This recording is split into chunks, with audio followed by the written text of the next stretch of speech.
Првата одлука која ќе биде донесена на првата владина седница ќе биде за покачување на пензиите за 5000 динари. Посочи денес од Штип новиот премиер Христијан Мицкоски. Дециден дека пензионерите заслужуваат повеќе, а истакна дека планира во првата година секој пензионер да добие покачување од 5000 динари. Но започнуваме да работиме и на новото законско решение за линеарно зголемување на пензиите за пензионерите, она кое што го ветивме во предизборието.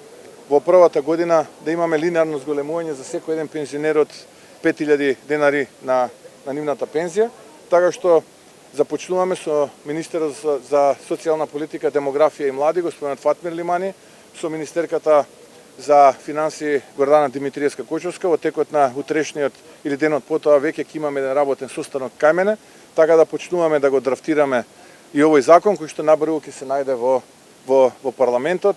Уште еден од низата капитални проекти е и ветерниот парк кој е најавен во Штипско-Карбинскиот регион.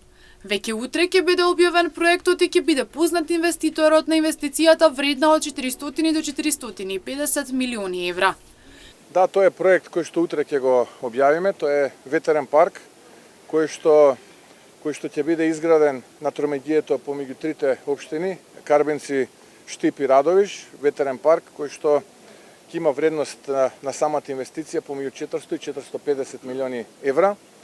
Утре ќе го видите инвеститорот, ќе имаме заедничка изјава, ќе имаме заеднички настан. Тоа представува исклучително значаен проект во делот на енергетското портфолио на не само на овој крај, туку и на државата во целост, кој што значително ќе го подобри перформансот на енергетските капацитети на државата.